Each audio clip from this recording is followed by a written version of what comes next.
Mark, how did you find carnivore? Thanks for having me here today, Dave. So, Dave, honestly, I didn't go looking for carnivore. Carnivore found me.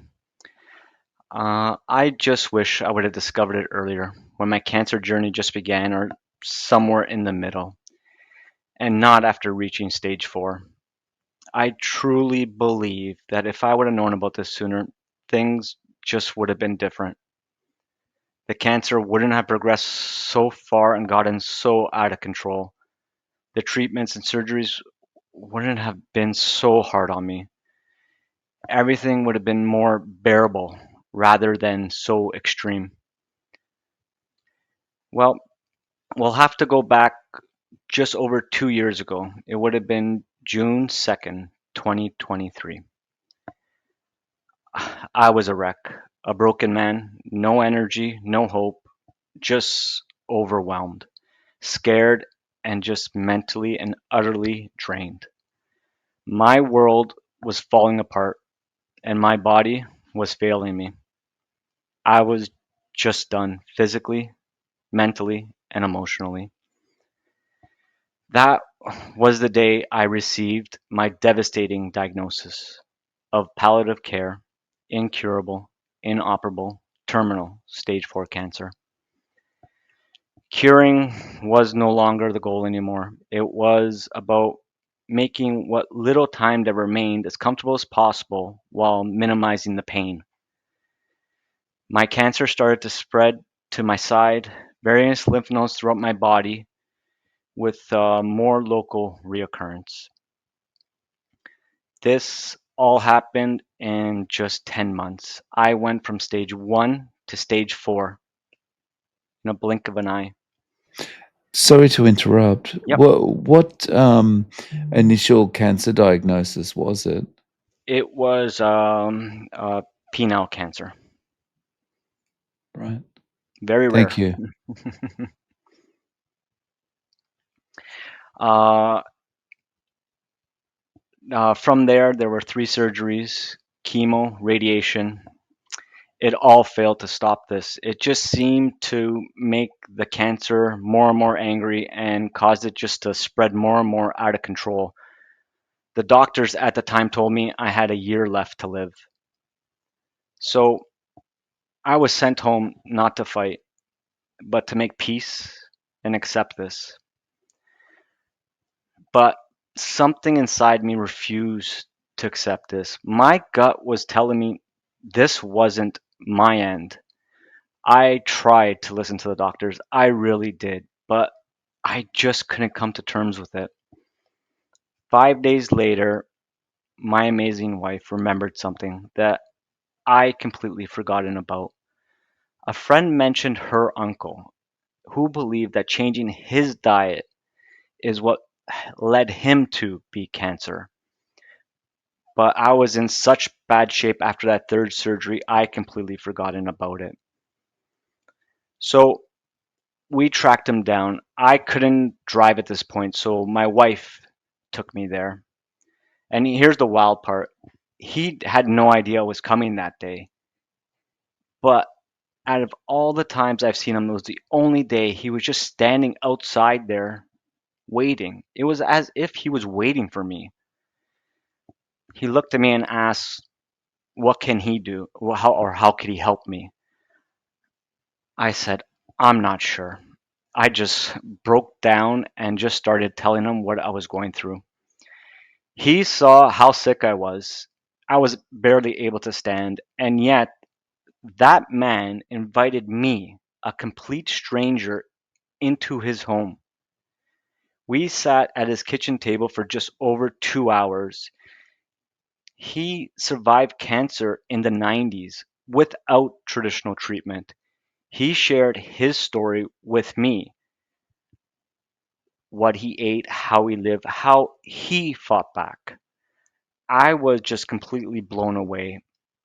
That conversation we had lit a fire inside me that now burns very bright. You see, Dave, that's why the work you do means so much. It was that man's real story that's what changed everything for me. I was sitting there with someone in their 80s that survived cancer in the 90s. And at that moment, I thought, this is what I want. I just want to grow old too. You see, it was his story, his strength, his survival that gave me a spark of hope when everything else was telling me this was my end. We talked about how he cut all sugar, all carbs, and stress from his life. So at the time, my wife asked, so basically follow keto. At this time, I didn't really even know what keto was. I knew it was a diet, but I didn't know anything about it. I remember that night racing home to find out everything I could about keto. And I came across the most interesting fact about keto is keto was never a diet. It was created in the 1920s by doctors to help kids having seizures with just food and fasting. It was successful, but I guess you can't make any no drugs, no money. You can't make money with food. So, but when I say keto, I'm talking about a proper, clean, whole food diet, no processed foods. You're not going into the grocery stores looking for packaging that says keto, just foods in their natural state. And then, but, but then it hits me. This is my body and my home. And this is my path to healing. And in that moment, the power shifts. I'm no longer a passive passenger in all of this because I've been up to this point passive. I did what I was told to do, and that's it. The only thing I didn't do that the doctors told me to do was die. Besides that, I was compliant. I started to take control finally. You see, I finally had a role to play in all of this, in my own battle. No longer just waiting around between appointments, scans, and treatments. I just had to fight to reclaim control of my life and my body. You see, Dave, I was the missing piece in all of this. From that moment on, I started to rebuild my life from the ground up. I focused on anything that I could change or that was in my control, anything that I could improve or that would make the environment within my body better for healing. You see, here's my thinking. If my body was able to create an environment where cancer was able to grow and thrive in, then I can reverse this. I can create an environment in my body where cancer doesn't want to live, making it as hard as possible for it to survive in. But after that visit, it was all on me. No one was checking in, no one was holding me accountable. Everything fell on me to figure out, piece by piece, without a roadmap, guidance, or any support. I flipped my life upside down with a flip of a switch that day, and I have never looked back. Sure, I've added my tricks and tips to my everyday routine, and I wouldn't learn about metabolic therapy for another 6 months. But once I did, I started to really understand what I was doing with the diet, the fasting, and everything else I was doing in my daily routine. And that is what brought on the beginning of finding others like me that have been successful. Because up to this point, I couldn't find anyone besides this man I met. Fast forward to today, I stand strong and I stand proud as a stage 4 cancer thriver. I've regained my best quality of life back. The brain fog is gone. I have clear thinking again. I feel healthier and stronger than ever before. I live a peaceful, stress free life, the best that I can create. I'm on no medication besides one cream. And Dave, that's how keto came into my life, and I have been living it ever since. Though today, I would say I'm more of a ketovore. Wow. Um, that must have been quite a change that day. Like I think you mentioned it lit a fire under you when Oh you met yes, him, it because just when you've had all hope has been taken away from you, and suddenly there's something you can grasp onto, it's mhm. kind of that's a massive shift. It's without it, I wouldn't be here. It was that little spark of hope that someone did this and survived that just changed everything. So I guess when people first hear about eating this way, Hmm. they kind of think, "Oh, this is a bit crazy. This is not what I've been taught before." But I Yeah. imagine in your situation, it was just like, "Well, I'm willing to try I it." I was in a dire situation. At that point, I had nothing to lose. I was told I was going to die within a year. My quality of life wasn't great.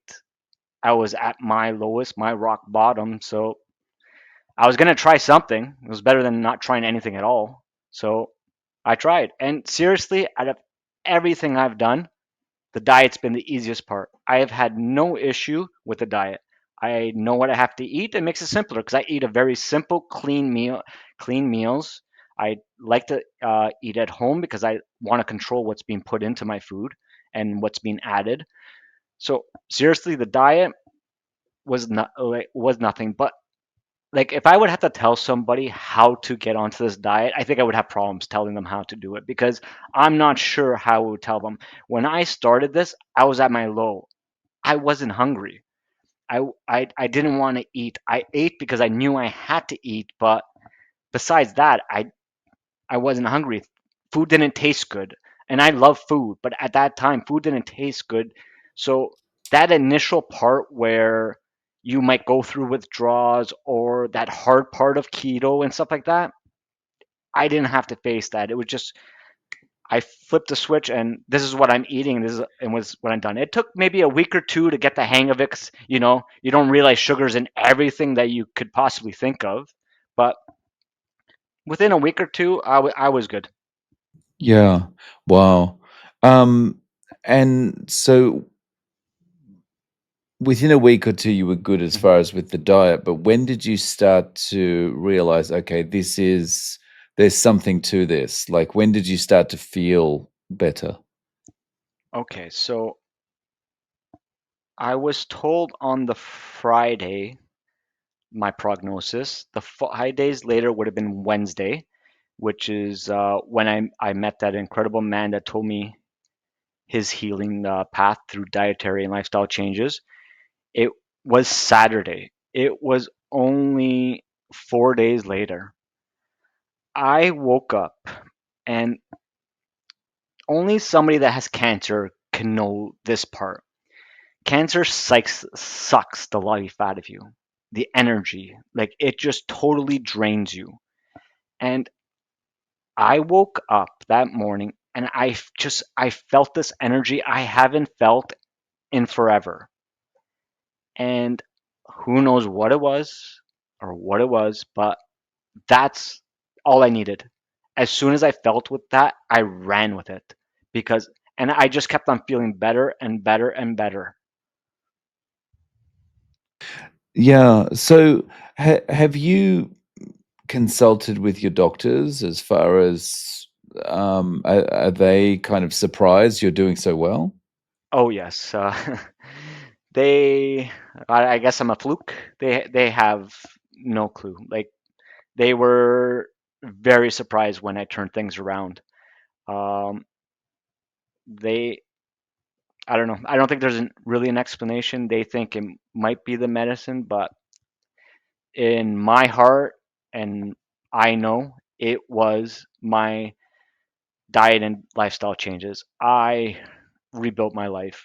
Like, there's nothing that's the same from that day to today. Like, I completely changed everything. And everything I do is to build my immune system, to help my recovery. Everything is geared towards healing. And yeah, they truly don't know. Have you had to kind of fight with them? Like, were they trying to tell you, you need this medication, you need this, that, the other? Um, so I did do immunotherapy, 3 rounds of it, and I chose to stop it because each one was it was very intense on me, and I was afraid it was going to kill me. I told the doctor I can't do this anymore because I'm afraid that this will kill me. So there was there was that one. I did 3 shots of it. Each one landed me a trip to the ER. Uh, a week stay. They had no idea what was going on. My body was just flipping out. The good thing about that, if you want to look at a positive, each time I went to the hospital, was I went on a fast. Because surprisingly enough, the food they serve there doesn't fit my lifestyle.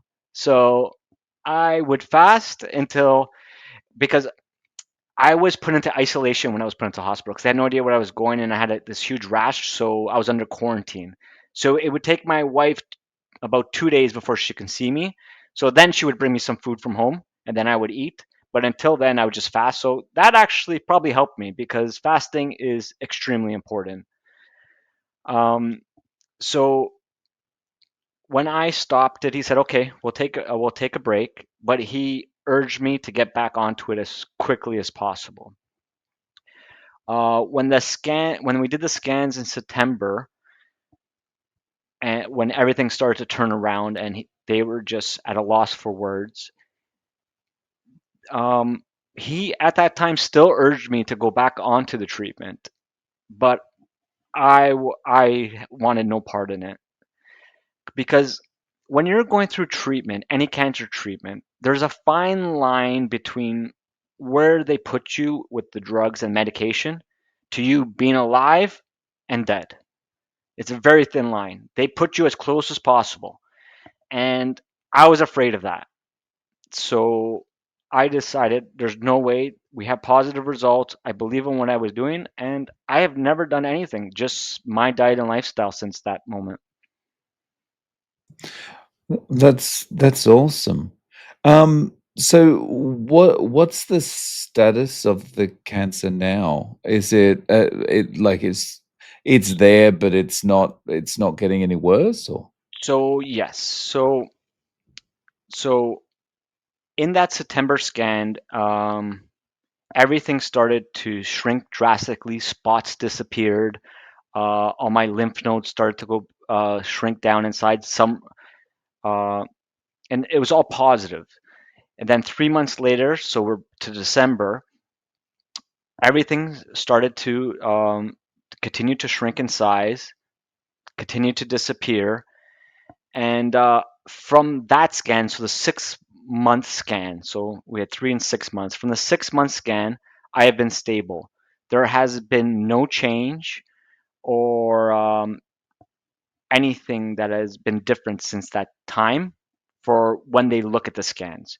So when they look at the scans, um, there's so it's they're called surveillance scans now.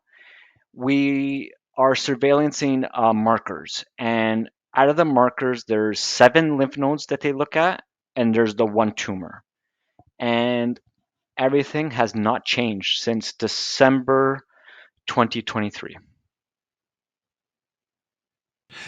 And you've been eating this way for the entirety of that time? The whole time I have not broken, I have not shifted.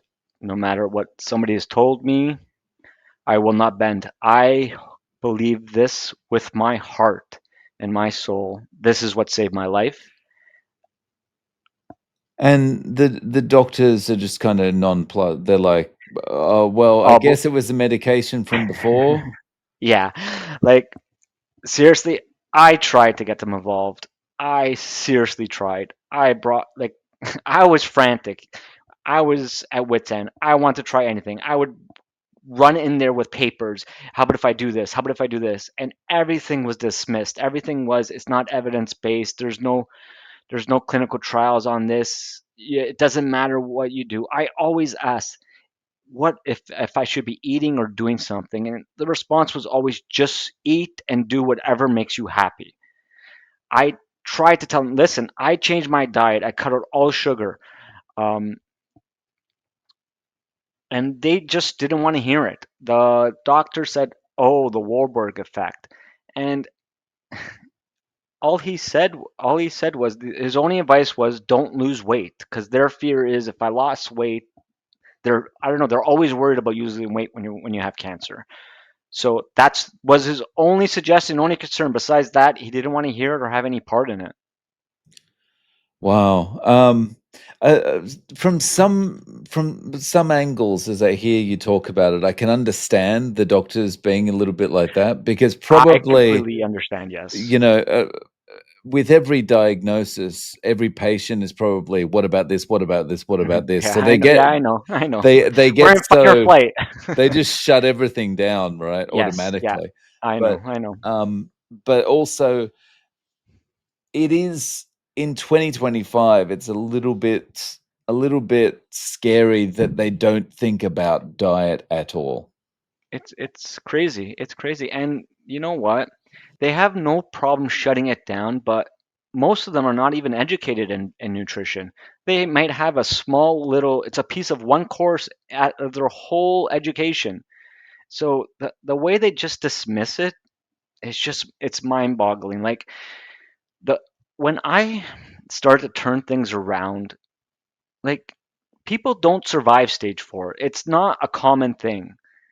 Like when I started to turn things around, like I was thinking, like, oh my gosh, what are they going to want to do to me? Are they going to want to poke and prod me? Or like, and there was nothing. There was no questions. Like, if they're scientists, like, how are they not asking why? Like, they're not even asking me what I'm doing or anything like that. Like, how are they not curious? Like, I going against everything they know. They're being told statistics, their predictions, everything. I'm defying everything, and there's no why. Like, how does that why not exist? How are they not curious? And they're, I like, listen, I love doctors. When I need them, they're great. But I guess it comes down to their job. You can't go against your boss. You can't go against your institutions. You can't go against it. They need their livelihood. They need their job. So I guess they just, even if they know something, I guess they just can't tell us, or they like. I think even just talking with us would be against their, like, cause them problems. So I think the whole problem is the system. The system's broken. It needs to be fixed, and I hope I live to see it fixed. Mm. Yeah, it's like the system, just the system's working against everyone except itself, really, you know? It Exactly. Yeah. Yep. Well, the system, part of the problem is the system is when you kind of think of it, the system's based on money. It's based on us being sick. It's based on all these drugs that we're being given. It's being like I. It's probably mind-boggling what it cost. Cancer treatment was probably it's astronomical. Like it's probably like the figures probably incredible. Like, but a simple thing as recommending somebody to go on a diet, change their lifestyle, like doesn't even come into the picture. Like here, I'll tell you a funny story. One of the things I remember the first time I went to the hospital for treatment after I was told stage 4. Um, I went in and they try to make you as comfortable as possible to get you into the chair, loosen you up, try to make you feel good. And they asked me if they can give me anything to eat or drink. I didn't even ask for anything special, Dave. All I asked for, can I have water? And she looks at me, and they didn't even have water to give me. All she could say, "Do you mind if we give you a cup with tap water?" I said, "Don't worry, my wife has a container in the car. She'll just run and get it for me." But at the same time, if I would ask for anything else, they have all the shiny pop cans, all the beautiful bottles of juices, the cookies, anything that's loaded with sugar, they have all kinds. All I asked for was sugar, and they didn't have it. Yeah, it's crazy that water is the only thing that they don't have. You know, if you apple juice or cola, yeah, we've got that in abundance, but Yeah. yeah. Um, yeah. So, um, how are you eating day to day? What's your meal plan like? So day to day, I'm pretty much down to two meals now. I eat, if you want to call it lunch or breakfast, and a dinner. So I intermittent fast every day because that's good. Puts good stress on the body and the cancer cells, and the normal cells have no problem dealing with it. So with my time restricted fasting, I eat my first meal at 12, and it's usually avocado, eggs, sauerkraut, and some type of protein. So usually meat, chicken. Then for dinner, I'll have protein, maybe, and then some vegetables, but like key vegetables, like whatever I put in my body serves us a purpose. I don't put food in my body, just put food in my body. The food I put in is purpose. Like there's purpose to it. So I'll have maybe some vegetables, but mostly it's mostly protein. And then throughout the day, I'll have some natural vitamins. I don't like taking anything in the pill format. Like I'll have kelp. I'll have wheatgrass is a drink I drink. I will. I'll have cod liver oil. Gives me my omega threes. It's good for your eyes. Like I find natural ways to get what I need into my body, no matter what it is. I don't care. Like if I like the kelp, I don't like the way it tastes. I put in a teaspoon, I down it, drink some water, and it's gone. So if it needs to get in me, it gets me in me. I drink lots of teas, like green tea, black tea. Um, I'll have one coffee in the afternoon. I really enjoy it. It brings me a lot of pleasure. So I'll have a nice quiet coffee in the afternoon. And then an important part is I work on my mind. I work on meditation, breathing, grounding. I just take care of my body the best possible way I can. So I'm always putting myself in the best position to always get over this, to make sure I'm taking care of myself today for tomorrow because I can't control the past. Whatever happened happened. There's nothing in the past that I can change. The future, well, there's nothing I can do to control the future. All I could do is control today. So what I work on, I always work on what I'm doing today. So I always make sure, like I'm exercising. For exercising, I do walks. I do light weightlifting. Um, light. I do bouncing. It's good for the lymphatic system. Um, and just stuff like that. Just basically taking care of myself as the best I can. I know you're very focused on Hmm. like the right now, Hmm. which is really important, but like you're feeling very positive about things going forward now that you've taken control of Hmm. things. Yeah. The I'll go through my progression. Um, at first, seriously, I took it personally being told to die. I took it personally. I did not like being told that this was it and there's nothing you can do. Just give up and just succumb. It was when I became defiant, everything turned around. And at first, all I wanted was just to prove them wrong. Live past 1 year. That's all I want to do. That changed within 3 months. That changed. Within 3 months, it turned to 10 years. So in my mind, I would talk about 10 years from now. I will be healthy. I will be well. I would visualize it, and I would say in 10 years from now, my doctors are going to be looking at me, pointing me out to other patients, and see that man over there. 10 years ago, we gave him a year left to live. Well, today, not only is he one of the healthiest patients we see, he's cancer free. And I'm hoping that that's going to inspire and give people hope that are being put in these situations where they're given no hope. And today, I feel I'm in a great position to live a full life again. And I thought this day would never come, but it's here, and I feel confident that I'm in a good position on what I do day in and day out, that I can look forward to the future, but I don't plan or live in it. I live in always now. I might think about it, yes, you know, we're doing good, this and that. My wife does a good job at grounding me or putting me back in reality or telling me to focus again. Mark, you gotta, enjoy a little bit too. Like, because I work hard every day. Like I'm so focused always every day. Like I gotta do this, I gotta do that. Like sometimes I do need to be reminded, live a little.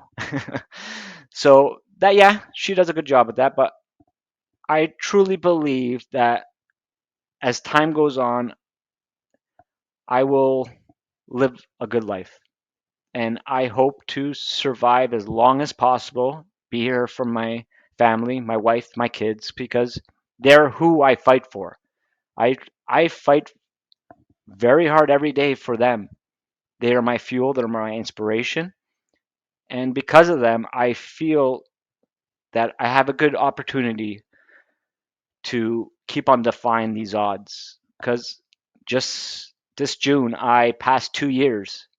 I was given 0% chance of seeing that day, but here I am alive, well, breathing, thriving, with very, like, the only thing I have to deal with or handle these days is damage, is all the damage that is caused by cancer.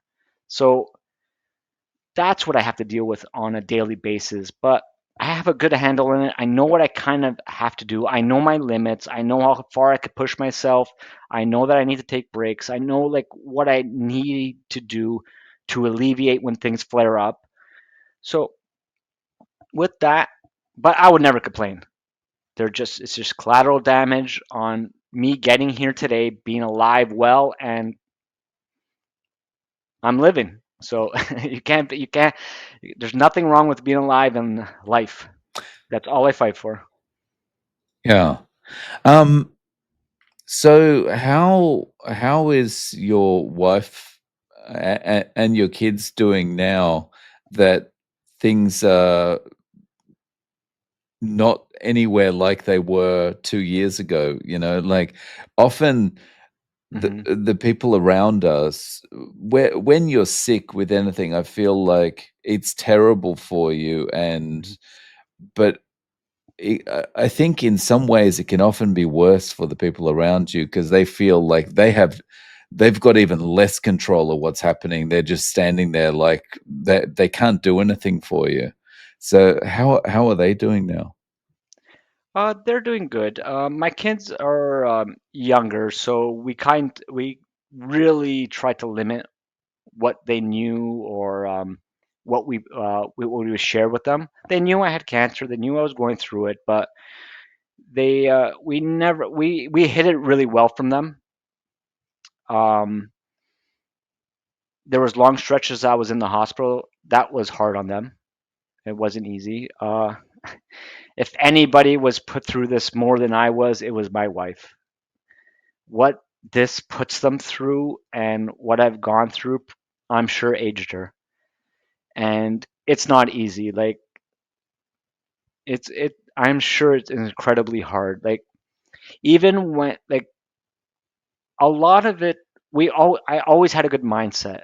I always was determined to get over this no matter what was happening. And my wife had that same mindset too. So like when I was told that this was it, my wife believed that this wasn't my end before I did. I didn't believe it was my end, but like she was like she didn't even want to talk about it. She's like, "No, you're not dying. This is not happening." Like she was very defiant, knowing that this wasn't my end. So that helped me a lot too. That probably having anybody that cares and love for you give you that, it helps a lot. Like when you get married, like they say sickness and health. They don't. dare talk about the sickness I went through, because it's probably not right that anybody has to go through that. Like, it is very difficult for what it does to them. Like, all the surgeries, all the worries. Like, I would go in for surgery. The doctor would say it would be a couple of hours, and I was in there for 6 to 8 hours, whatever it was. And like, my wife is there all alone, freaking out. Like, one of the things I had to deal with sepsis. And my wife was told I wouldn't make it the weekend. And I made it. I looked at her, I hugged her, and said, I will not die. Um, One time she came to come pick me up, and she was going to drive me home. And I pass out on the way back to the bed, get an emergency scan. I have a blood clot, a bilateral pulmonary embolum. Like, the things I put her through are unimaginable. Like, it's not fair on them. But they give you their strength. And I didn't really tell people I was going through this. I was always convinced I would get over this quickly. So it all started off, we didn't tell anybody. And then I went from stage 1 to stage 4 in 10 months. That's how quick it was. So it went from not telling anybody, and then it was just flash forward where we got to. And then, yes, I started telling people it didn't look good, it was bad, but we never really told people how bad it was. And like, they told me to get my affairs in order and plan the best I could. I took care of what I could take care of, but I never really took care of everything they told me to take care of, because I would refuse to believe it. And one decision we made when it comes back to the kids is, I want to tell like, before this journey started, I lost my mother just weeks before to cancer, just weeks before. And all I want to do was save them. There was nothing I could do that would save them from the heartbreak and what it would do to our family, how it would tear us apart, and how it would affect their future. So the only decision that we had a hard time with was, should we tell the kids? When I was told that I would only have a year left, when I was in that state, when my quality of life wasn't good. So if it was only going to get worse, we should make best of the time now. So at that time, I want to tell the kids, because I thought, you know what? Maybe they want to do something. Maybe we can say things that need to be said. Like, it would help them when I wouldn't be here. But my wife was dead set. We're not telling them. We will go through this summer the best we can, make whatever memories we can, the best we can. And sorry, I'm getting emotional. And when we got to September, you know what? It was a good thing we didn't tell them, because that would have probably hit them in a way that wouldn't have been good, because they would have had to deal with maybe losing a parent. And they didn't have to. And I'm just grateful. Hmm. So, Mark, if you could talk to someone who's just had a diagnosis of some level of cancer, Hmm. is there anything you would recommend, or any kind of advice based on the experience you've had?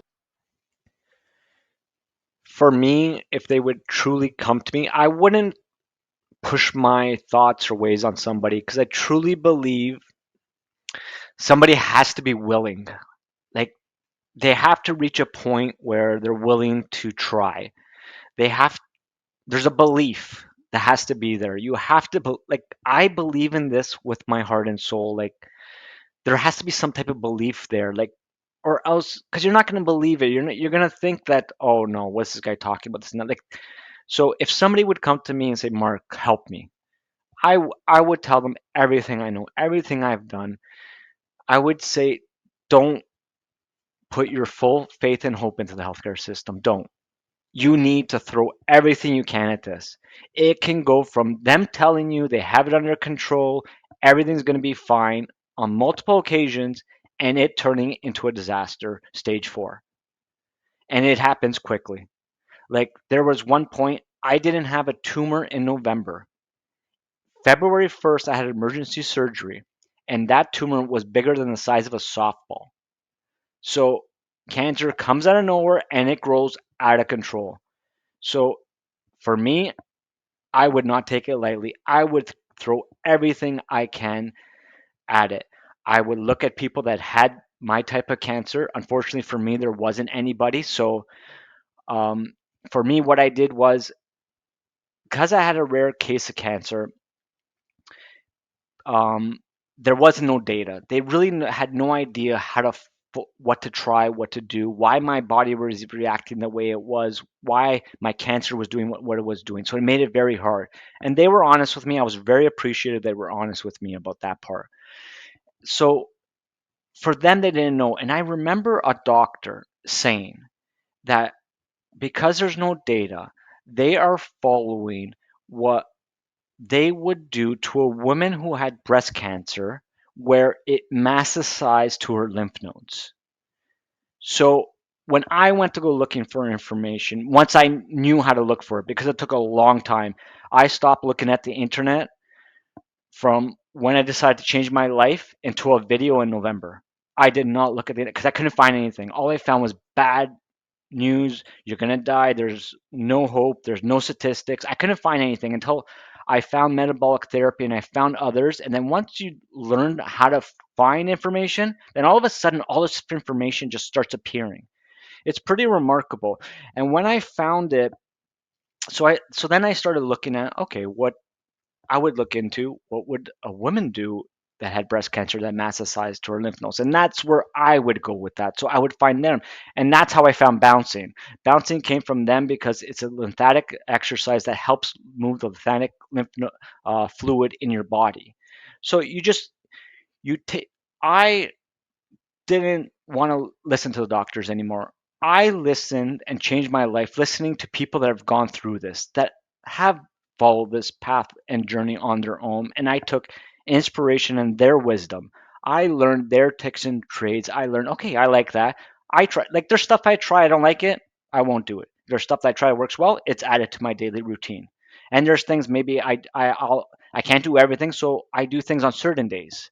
So, I do meditation on certain days. I do like, breathing on certain, like that, where I have to do like a prolonged period of more intense, not just like simplified stuff.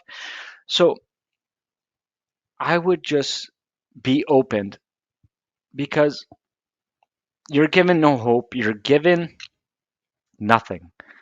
And there are people out there that are willing to share their story, to share what they did. And I would grasp it and take that advice over anything else. I would listen to them and get your hope from them, get your spark from them, because that's what's going to give you your life back. Is that when you're at your low, that person is going to set you on a path, an incredible path of reconnecting with yourself, rebuilding your life. It's like falling in love with yourself again. You are fixing every piece of your body that you unfortunately have abused up until this point, because we're not being told the truth on how much our diet and lifestyle affect our lives. We're not. And it is a shame and it's destroying us. It's making us sick, and it's hurtful seeing what people are going through. And when you start healing through food and nutrition and lifestyle change, it's just remarkable. You're doing this without drugs. Like, I can't tell you the dark place I was in when was told stage 4. Like, what I was going through, the thoughts that were running through my mind, they were horrible. But I would research everything I could to get my mind back into the positive state, visualization, meditation. I would put I would take out all the bad stuff. I had to take out fear. I had to take out anxiety. I had to put positivity in my life. I had to think positive thoughts, all the hope. Like I would wake up and just listen to people and their positive motivation speeches. At night before I went to bed, positive motivation speeches. That's all I did. Just play it in the background, and that's what I listened to.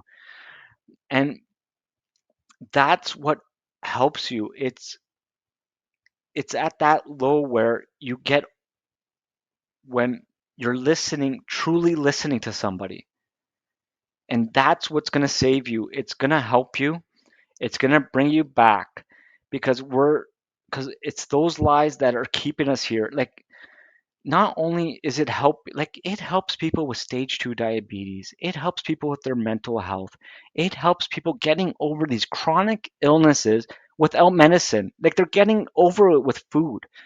Like, sorry, now I remember what I was going to say. Going back to the mental health, Dave, I can't tell you because that position I was in that dark place I was in, I 100% believe that food helped me. It cleared my mind. All those bad thoughts like melted away. Like, it was like what it did to my mind was the biggest part. Because out of all this, like seriously, out of everything I had to deal with, my mind was the hardest part I had to deal with. It's the hardest part I had to overcome was my mind. I had to convince my mind I was getting better. I had to see it believed it before I saw it. I led my body with my mind. And I truly believe that food, it's amazing what it does to your mental health. And I follow people that clearly state that they have gotten over their mental health where they're on a laundry list of drugs that are now just doing fine. Most of them are carnivore, by the way. And seriously, you just have to be kind to yourself, believe in yourself, love in yourself, and just never ever give up. No matter how dark it looks, what you're being told, just give it something because all we have is hope. And without it, we have nothing. So the fact that the doctors are taking that hope away from you is wrong. And with that hope, you just have to just believe with your heart that something can change and just give it your all every day. You just need to show up step by step and just keep pushing through no matter how hard it is. If you have a bad day, don't worry. Tomorrow, you get up and you try again. You'll have setbacks, but you just need time to get over, and you're going to be stronger when you come back from those setbacks. Just you just got to keep pushing through. And for me, I know we should be talking more about the no carb life, but for me, seriously, Dave, the food was the easiest part. I had no hard part changing my diet. I have no hard part being around people that eat food. I'm fine. I don't like I remember how things taste and this and that. Like I'll get a good whiff of it. I was like, oh, it's like I'm having it, but that's it. That's as far as I go. I don't crack. I don't cheat. I I give it my all every day, and I believe if people just try, they'll be amazed on what they can overcome. Yeah. Um, so, Mark, if people want to Mhm. reach out to you, do you have any way of getting in contact? Yeah, if you go to my website, cancersucks.com, I have all my social links. So I have made videos on YouTube with my story, how I turned things around, my mindset. There's two parts of that. I did my latest video was my 2 year anniversary where I defied the odds of 0%. And then I have you can find me on Facebook, X, Twitter, whatever, Instagram, whatever. But it's all there on the website, which is the easiest part, or my YouTube channel. No worries. So I'll link to your website in the show notes. Mark, thank you so much for coming on and sharing your story and experience. I really appreciate your time. Thanks, Dave. I appreciate it too.